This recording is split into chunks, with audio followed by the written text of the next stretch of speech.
Aloha mai kako, and welcome to the press conference with Congressman Ed Case of Hawaii and members of Pacific Islands News Media. My name is Scott Croker, and I am a Senior Program Officer in the East-West Center's Professional Development Program. This webinar is part of the New York Times in Pacific Islands News Project, which is administered by the East-West Center in partnership with the Institute for War and Peace Reporting and funded by the U.S. Department of State. I want to thank them and the New York Times for making the project possible. Congressman Ed Case has proudly represented Hawaii's 1st congressional district since 2019, winning re-election last year. Previously, he represented Hawaii's 2nd congressional district from 2002 to 2007. So over the years, he has represented the entire state in Washington, D.C. He also served as a Hawaii state representative from 1994 to 2002 in various positions, including majority leader. Mr. Case was born and raised in Hilo on the Big Island of Hawaii.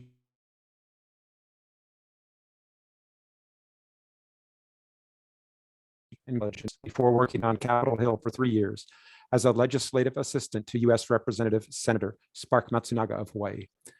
Following this, Congressman Case graduated from University of California, Hastings College of Law in San Francisco, and returned to Hawaii to serve as a law clerk for Hawaii Supreme Court Chief Justice William Richardson.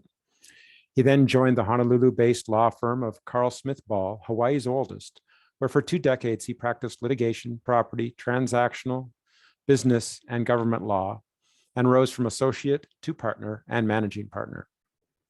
Between his terms as U.S. representative, Case practiced law for 7 years with the Honolulu firm of Bays, Lung, Rose, and Holma, where he also served as managing attorney.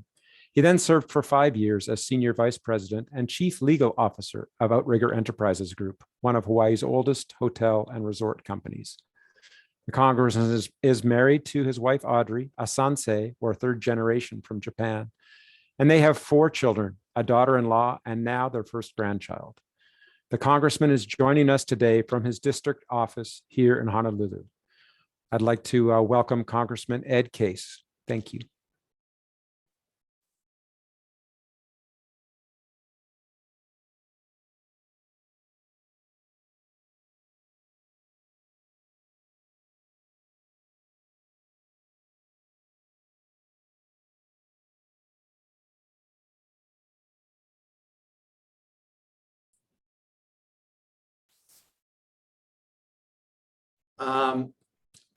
Can you hear me?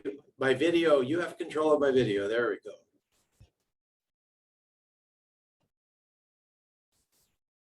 go. Okay. Are we all good to go? Sorry about that. But first of all, good afternoon and aloha to each and all of you listening in today. I look forward to a very productive hour with each and all of you.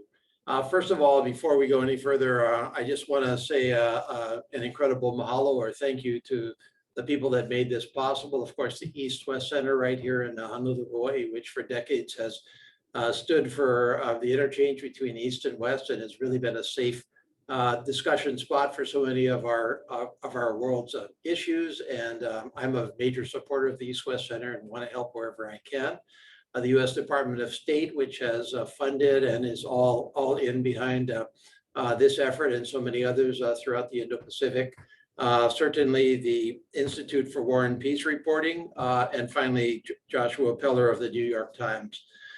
This is something that I'm very, very proud and happy to do with you because a free and independent and well-resourced and competent media is critical to democracy in any country. And you will find in any government around the world that where they have good solid media, they have a much stronger government and society than when they don't. And so I hope that, you know, I can convey to you my appreciation for your commitment along those lines. What interesting times we live in the Indo-Pacific. We just happen to be in the place at the time in history where in this region of the world, our region of the world, we have so many of the challenges and opportunities for our entire world are facing us today, here, now, and will be for generations. And of course, our responsibility is to understand those challenges and to take advantage of those opportunities. Climate change, number one, of course, for all of us today, and especially for the islands of the Pacific. Economic development in a time of great difficulty to maintain sustainable economies, especially with the impacts of COVID-19, which we hope will be a short-term challenge, but is nonetheless an incredibly acute challenge throughout our region. And of course, really environmental challenges, some of them related to climate change and some of them related to overutilization of resources, fishing as a prime example of that, social challenges, and then finally, really a challenge, an opportunity in terms of forms of government. Which forms of government do we think in the Indo-Pacific will succeed and prosper over time? That is obviously a question presented as much of our world, including our own country and China, really have a contest of wills as to who can really present the best alternatives to all of the world. So it's an incredibly important time. And from my perspective in Congress, I've tried to do a couple of things. First of all, of course, I am from Hawaii. I'm born and raised in Hawaii. My family has been in Hawaii for 125 years now. We have been part of Hawaii. We have been part of the Pacific. I myself have worked and traveled extensively throughout the Indo-Pacific. Not all of other countries. I hope to add many more once COVID-19 subsides. But I feel like I know the Indo-Pacific better than most members of the U.S. Congress. And my efforts there have been focused in a couple of different areas.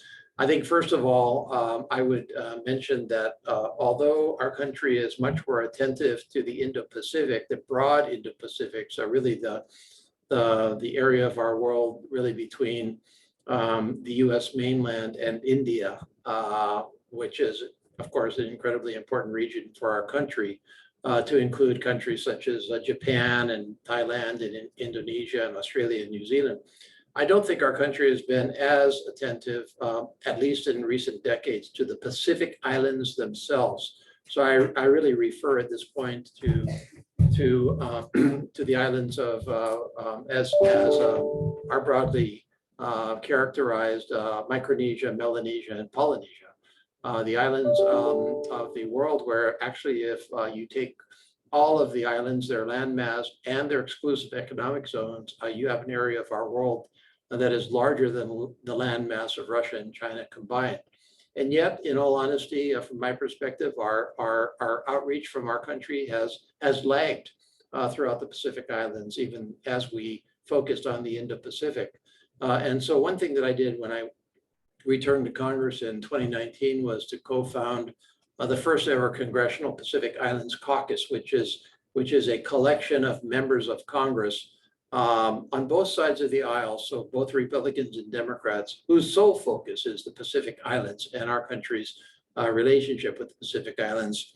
We formed the Pacific Islands Caucus in 2019. Our mission is pretty straightforward. We want to, number one, make sure that we magnify the importance of the Pacific Islands within the halls of Congress and make sure that our national policy is consistent with our belief in the importance of the Pacific Islands. We are clearly trying to demonstrate U.S. commitment to the Indo-Pacific generally and the Pacific Islands specifically. We want to facilitate communication between our countries on issues of shared interest, whether they be development or trade or regional stability and security and climate change, and finally assist in the formulation of sound national policy. One of the first areas that we focused on was to ask ourselves this basic question: where exactly is our country lagging in terms of our engagement with the Pacific? Now, here I speak primarily not of our defense, our country's defense, our country's military, but of all of our efforts other than for the military, which I'll return to in a second. And we asked ourselves, so of all of the areas where the Pacific Islands welcome and need assistance from our country and where we want to provide assistance, for example, the U.S. Agency for International Development, the Department of State, the Peace Corps, can we boost our engagement along those lines? Enforcement of maritime zones, climate change assistance. Can we boost our engagement and assistance? And of course, we believe the answer is yes. We introduced a bill called the Boosting Long-Term U.S. Engagement in the Pacific Act, which we call for short the Blue Pacific Act, which is not only about the name of our bill, but also as a recognition of the Pacific Islands Forum, a perception of the community of the Pacific Islands. That bill was strengthened this year and is now part of a much larger bill, which cuts a wider swath, if I can put it that way, across many of our engagements in the Pacific, which is referred to as the EAGLE Act, or the Ensuring American Global Leadership and Engagement Act, which has just been reported out of the House Committee on Foreign Affairs. We're hoping to get it out of the U.S. House this year. That would carry with it a substantial boost in U.S. funding at the pace of about $1 billion, which is a lot of money, but is probably not enough. So we're gonna try to boost that up even higher. But this is focused on the Pacific Islands themselves. My friend and colleague, Senator Brian Schatz from Hawaii, has the same interests in the Pacific Islands as I do. And he and his colleagues have introduced a similar bill that is referred to as the Oceania Act, which really directs the Secretary of State to create a strategic roadmap for U.S. engagement with the broader Oceania, and identify specific goals that we can then focus on as we go forward into the next decade or so.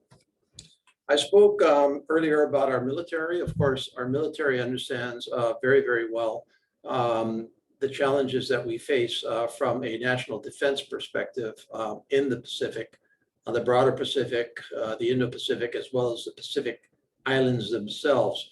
Our goal here is simple, to maintain a free and open Indo-Pacific where no one country can dominate and exert influence, of malign influence on any other country, where we do project the values and principles that we believe are the best way forward for our country and world, and where we can, where necessary, assist with military endeavors in countries that need help and welcome our help, as we are doing with several countries in the Pacific Islands. Sometimes through not obviously troops in those countries, but certainly we are assisting with the securing maritime borders and patrolling to enforce fisheries, et cetera. So this is the Pacific Deterrence Initiative, which is critical from our perspective, which is part of kind of the military part of our outreach, which comes out of our National Defense Authorization Act every year. We are aiming to substantially boost our defense efforts throughout the Indo-Pacific, to include the Pacific Islands, through our National Defense Authorization Act that is also before us. So there's many other issues that I'd love to talk with you about, and I hope you ask me questions about, ranging from funding that we have provided for very specific endeavors throughout the Pacific, to some of our very specific issues that we have with countries that have freely associated with the United States, the freely associated states of Micronesia, where we have both challenges and opportunities as well. Finally, I will endorse and mention and recognize the comments of President Biden just a few days ago to the Pacific Islands Forum, where he provided introductory remarks, which I hope were welcomed in the islands of the Pacific as really a gesture, more than just a gesture, but a statement from him of the United States' belief that we are and always will be a Pacific country, and we intend to fulfill our responsibilities and assist as we can in the development of the Pacific. So with that, I'll stop and turn it back to you for your questions.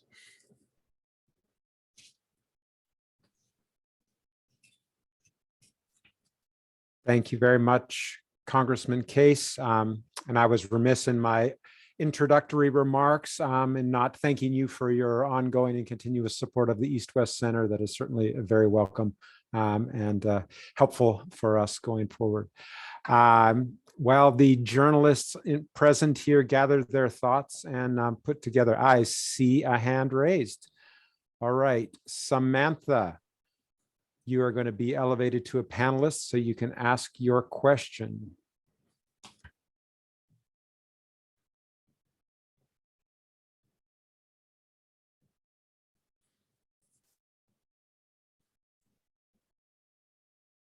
If you could turn on your video, there you go. Bunavanaka, Congressman Case. My name is Samantha Magic and I'm from Fiji, reporting with the Islands Business Magazine, which is a regional publication. Thanks so much for speaking to us today. I was actually going to pick up from where you left off, which was with President Biden's comments to our foreign leaders last week.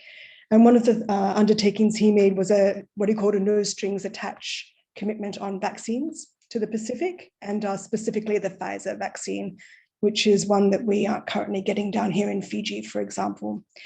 I was just interested in what role you thought the US might also be able to play in terms of supporting us to effectively roll out that vaccine, given it's got those very specific requirements around cold chain storage, for example, which is a bit problematic for us in hot countries.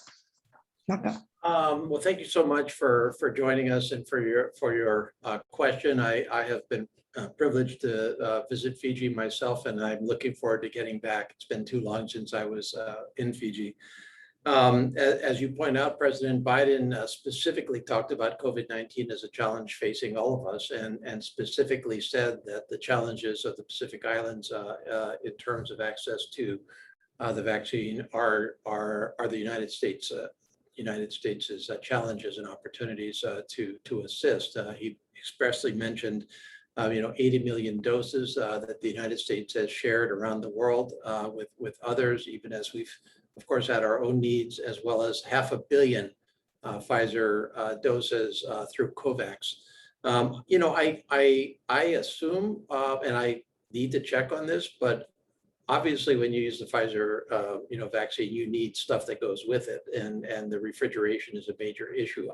I have to assume that, and I just don't know off the top of my head, what exactly is involved in the distributions through COVAX, the international distribution process. But I would assume that it entails refrigeration as well, because otherwise, it's hard to give somebody that particular vaccine if there's no capability to store it. So it's a perfectly good question, and I don't know the specifics of the answer, but I'm sure somebody has thought about it, and I certainly support it myself. Thank you. And if I may be a bit cheeky and ask another unrelated question, but also picking up from where President Biden talked about the US's climate change commitments, so the commitment to dramatically reducing emissions by 2030. There's been some commentary down here in the South that perhaps that's an opportunity for the US to be leveraging its influence with Australia, another important Pacific partner, where no such dramatic commitments have been made. And obviously that's a point of contention for us in the region. I just wondered what your take is on that, and whether you think there's a role for the US to be really playing a bigger role in terms of bringing along some of the other Pacific partners. Well, our role is to lead the world in effective countering of the crisis of climate change. And some of my greatest disappointments with my own country over the last, especially 5 years or so, have been where, for example, President Trump pulled us out of the Paris Accords, which was the best and really only opportunity from an international perspective to have international discussions and undertakings. And so the fact that President Biden has put us back in, I think, is a major step forward. I regret that we lost those years, but we're back in it. And of course, also that the United States comes to this not only from a position of the expectation of world leadership on this, but from the fact that we are one of the major emitters of carbon in the world. And so we not only have a responsibility of leadership, but we have a responsibility of doing it ourselves. And I think that we have an incredible role to play in the world. I think it's important also, and the islands of the Pacific have known this for a very, very long time. You're on the absolute frontiers of climate change, a matter not just of inconvenience, but of existential threat to the countries of the Pacific. The only way really that we're going to be able to pull this off is if the entire world joins in this, especially the primary carbon emitters like the United States and China, because if one country commits itself to essentially change its policies towards climate change in a way that would disadvantage it economically from the perspective of another country which didn't make that investment, then there's no real, there's very tough to convince that country to go there. But if everybody's going to do it, then everybody needs to go there. So absolutely, I would imagine that the United States, as we do, seriously commit again to climate change. International agreements are going to be talking very significantly with our partners and allies and friends, and people that are not our partners and allies and friends around the world. This is a matter of grave significance to the human race, not to mention the rest of our natural world. And so we're pushed by this to necessity, and we've lost a lot of time already. Thank you very much, Samantha. I'm going to call now on Emmanuel.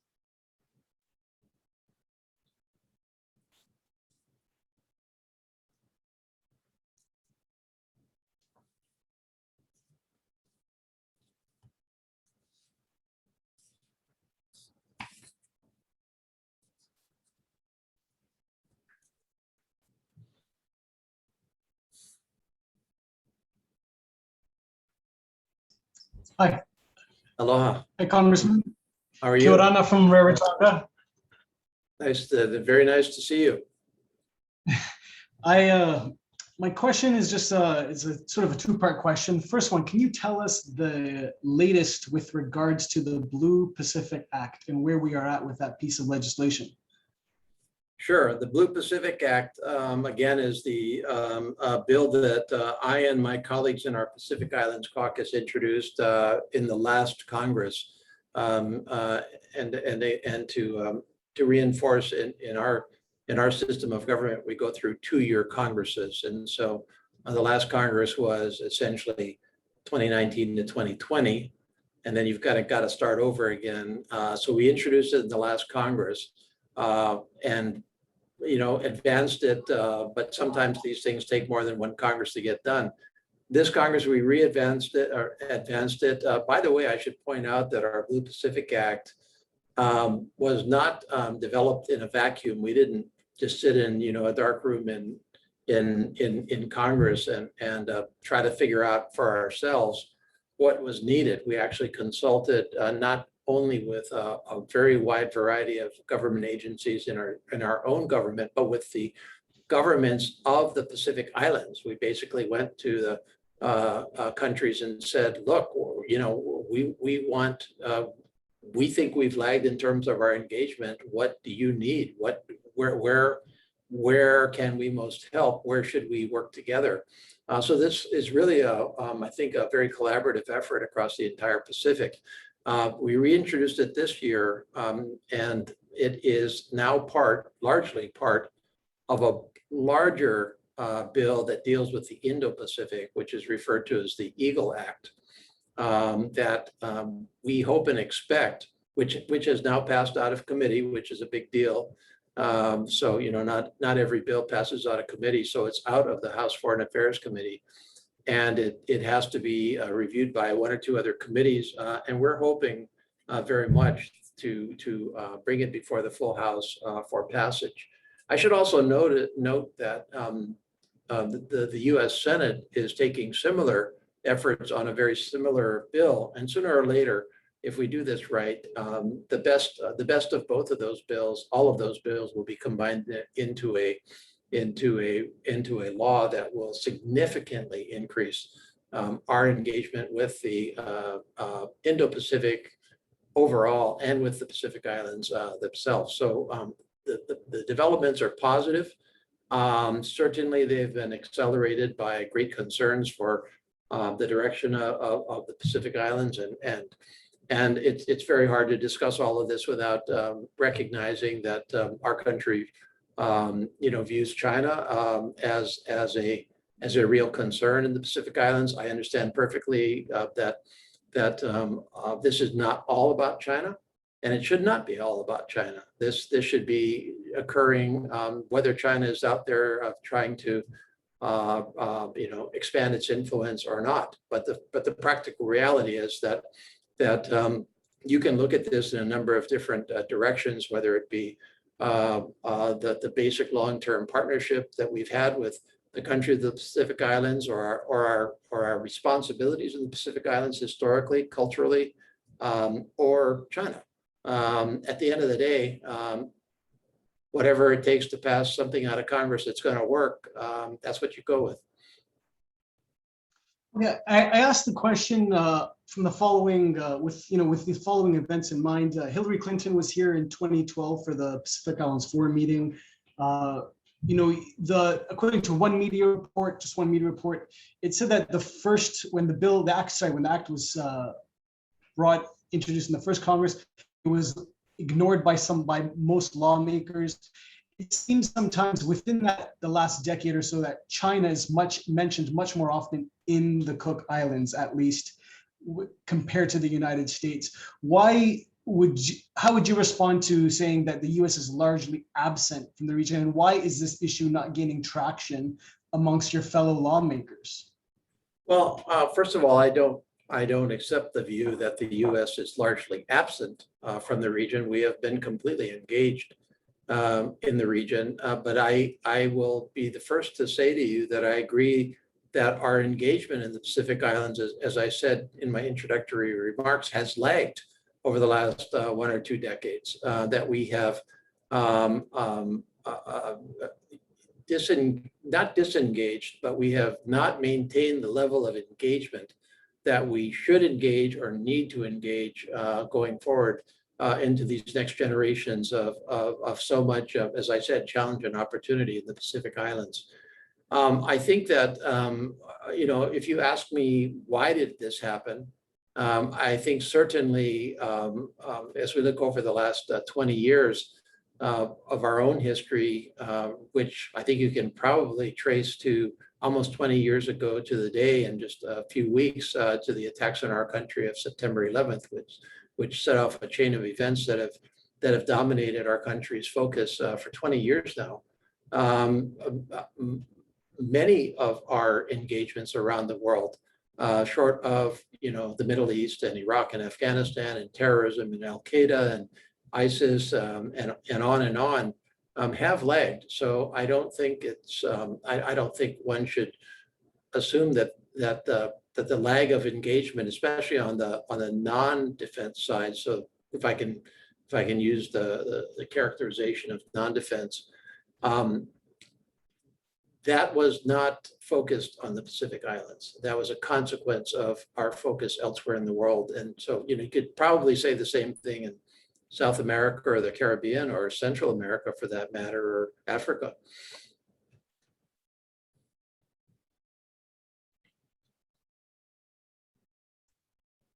Apologies, my audio cut out there, so I didn't catch most of your response. I can look at the transcript, but I don't know if you mentioned much about the lack of traction amongst your fellow lawmakers. Was that something that you addressed? Your commitment seems like it's demonstrated, and it is demonstrated. Why is this not amongst your fellow lawmakers? Why aren't they seeing the issue? Well, I think it's getting a lot of traction.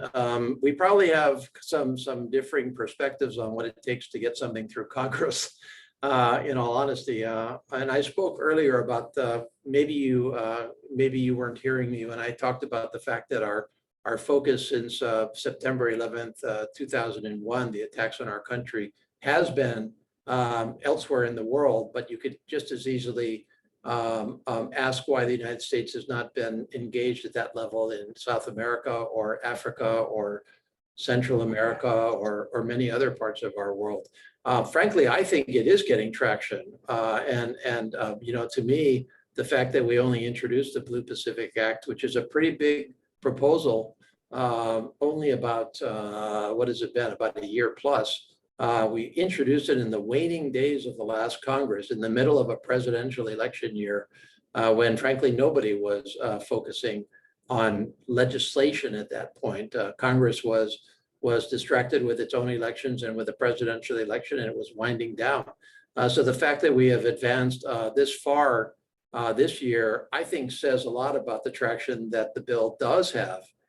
So I think that I think we're moving along pretty well, and I don't think anybody should assume because it's taken us a year under these circumstances to advance the bill along that indicates a lack of interest. I think, in fact, there's a tremendous amount of interest in both the bill and the Indo-Pacific.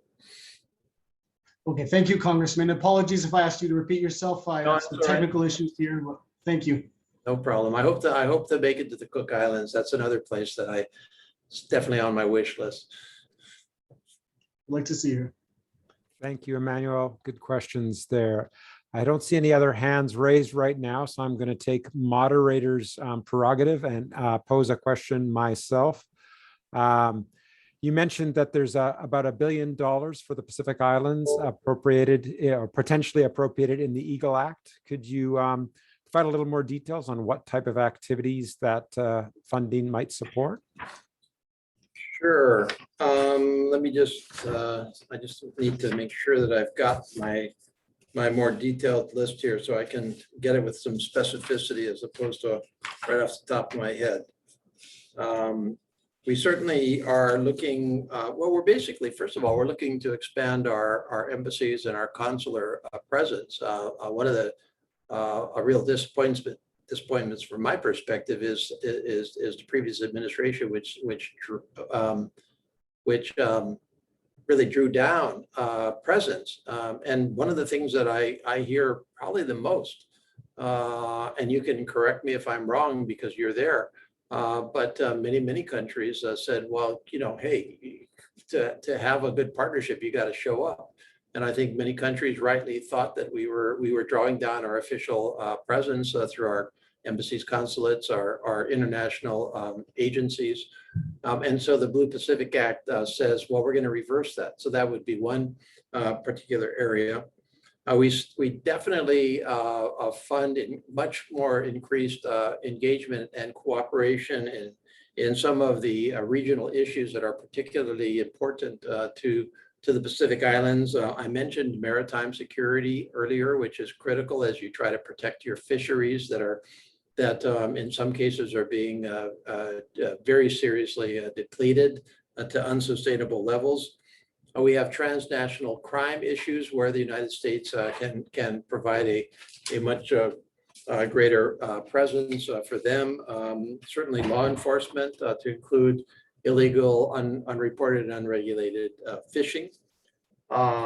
We definitely ask our international aid agencies to identify and evaluate and to increase their funding. I mentioned the U.S.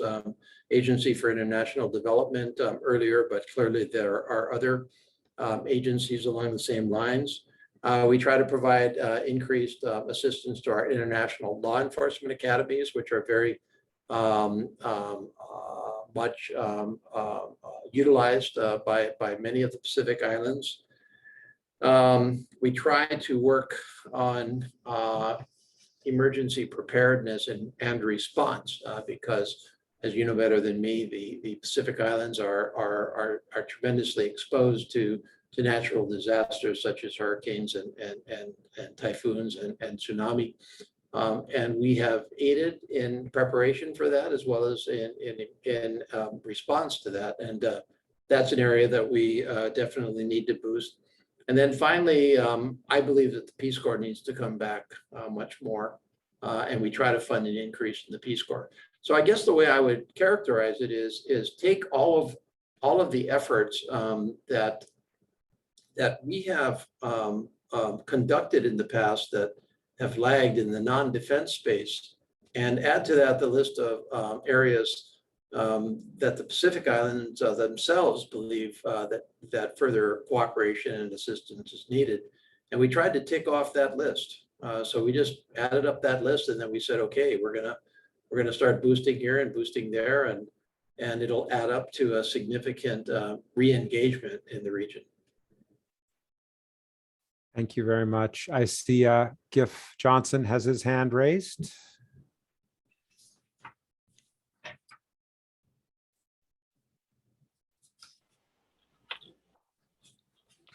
Aloha. Hi, Congressman. It's just great to have you with us today, and we greatly appreciate everything that you're focused on here. I'm Gif Johnson, the editor of the Marshall Islands Journal in Majuro, and I've got a couple of things. One, I'm kind of interested because you obviously are very aware of the Pacific Islands. You've been around, and you know the situations out here.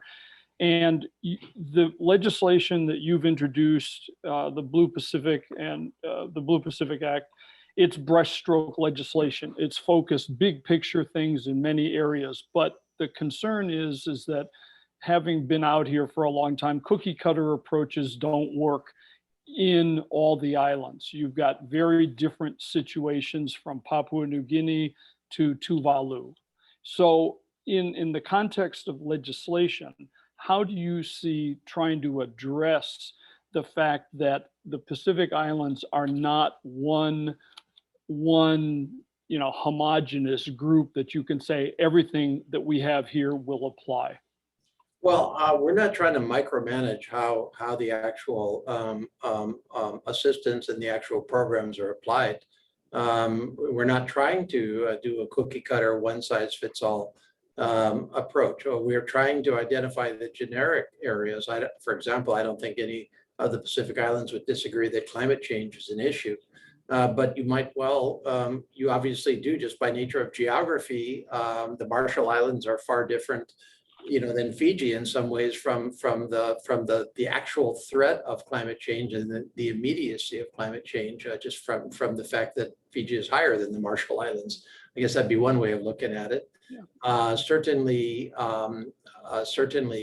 in the area of assistance with enforcement of fisheries. Some nations and jurisdictions, that's a much larger challenge because they have a much larger and more diverse exclusive economic zone. They're not, confined to one or two islands. They're a matter of a lot of islands spread over a large part of the ocean. And then, every one of the countries and jurisdictions of the Pacific has its own economy. As an example, some are far more dependent on tourism.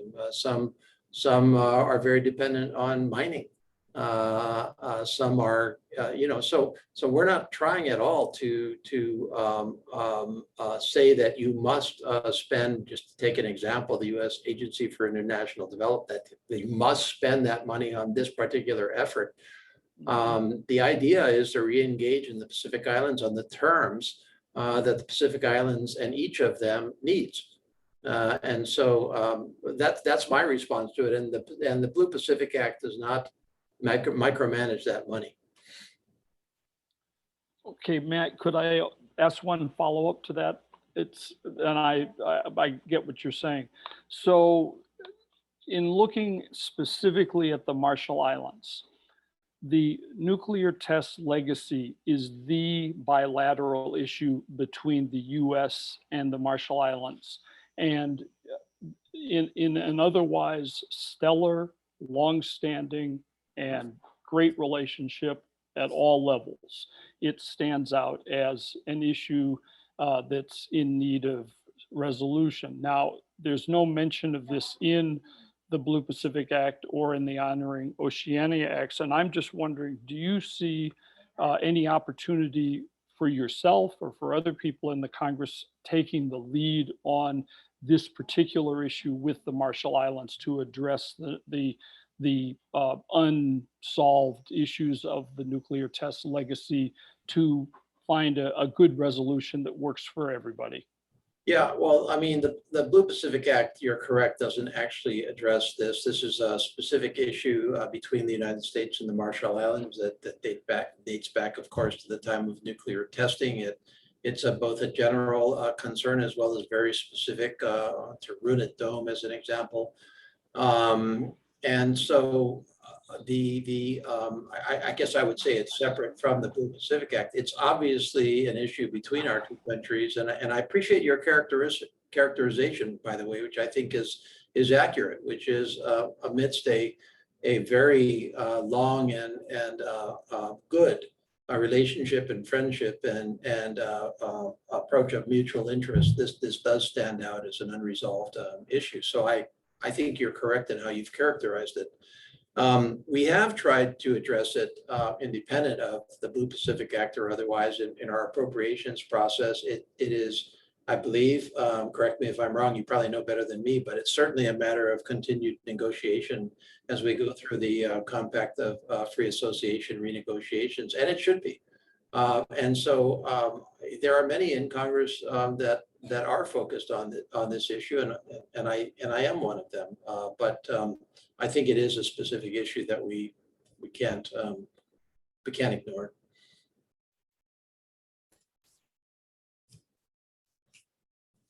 Thank you, Congressman. I think we lost Gift just right at the very end of your statement, but he will make sure he gets the video so he can review this. Are there any last questions? There's time for maybe one more. Oh, I see Emmanuel with his hand up first. So Emmanuel, one last question.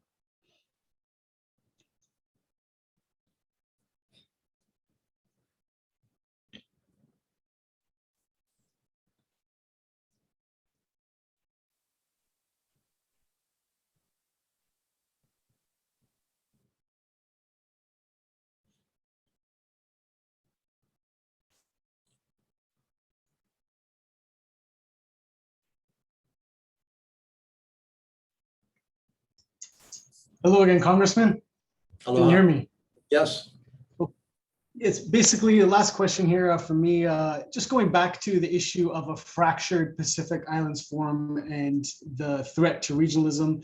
Do you have a message to members of the forum, island states, particularly some of the island leaders who did not participate in the meeting where President Biden did give his opening address? What needs to be done, in your opinion, to restore this issue of regionalism? And what are your thoughts in general on the matter here? I'm really happy you answered that, because I was going to close with that. So you got there ahead of me, and so I want to say from that perspective, don't let the forum fail. That's my basic message.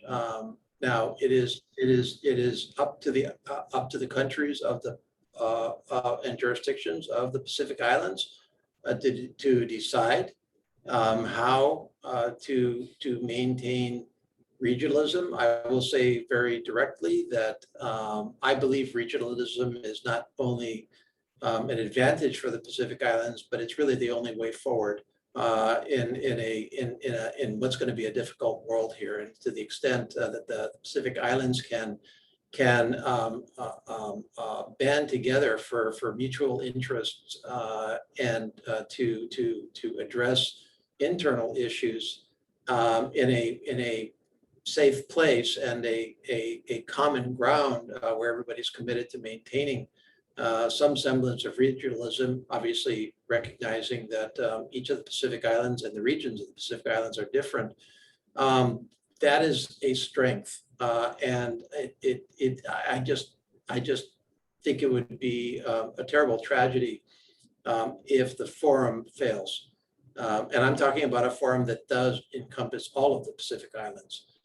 And so, that's my basic message. Now, there's nothing else that can replace the forum right now. If there's some other way of providing for a fair and inclusive regionalism that needs to be worked out, then obviously that's up to the Pacific Islands to decide. But I think it needs to happen one way or the other. So whether you want to call it the forum or some other organization, but really to have a forum that is not representative of the entirety of the Pacific Islands is not where any of us want to go. So that's my message on it. Now, clearly, I'm not going to get into the weeds on who should or shouldn't be rotating as head of the forum. Those are obvious issues that polarized the forum, and I hope that in the next months, before some of the countries have stated that they may withdraw, that we can reverse this. And I certainly, whatever way I can help from that perspective, I would help. But again, this is your decision. There are many countries in the world that would prefer that forum to not work, and that's not in the interest of the Pacific Islands. It's in their own interests. So I don't think you want to let that happen. Thank you, Congressman. We're going to have to cut off the questions there now. We're at time. Again, I want to thank Congressman Case for taking his time today, for sharing a little bit about what he's doing in Washington, D.C. to elevate the voice of the Pacific Islands in the nation's capital. And of course, I also want to, again, thank you for your ongoing support of the East-West Center. Do you have any final closing words that you'd like to share with the group? Just a real appreciation for your partnership, your embassies in Washington, D.C., your countries have been really invaluable in trying to assure that our relationships continue strong and are improved. These will all be tested in the next decades, even more than what we see today. And so as we can develop good, solid relationships and strengthen them and help each other and develop the habits of partners, we'll be able to withstand those challenges as they come at us. And so, again, I look forward very much. I forgot to mention that before COVID-19 came along, as part of our Blue Pacific Caucus, we had organized a delegation of members of Congress to travel throughout the Pacific Islands to get on the ground and kind of, say, it's not just a matter of us working on these issues in Washington, D.C. We also want to engage with you on your own, home turf, and to answer your concern that we don't show up. Here we are. And I'm hoping to do that as soon as COVID-19 does subside. But until then, this will have to do, and we'll try to advance everything we can in Congress. Otherwise, I would just say, again, thank you to the East-West Center, one of the greatest, in my view. Of course, you're in my district, but still one of the really great institutions throughout the Indo-Pacific, and one that we should all treasure and strengthen. So with that, Afand, aloha to you from Honolulu. Thank you very much, Congressman, and aloha to you. Enjoy the rest of your recess, and good luck in Washington, D.C. when you return. Thank you. So journalists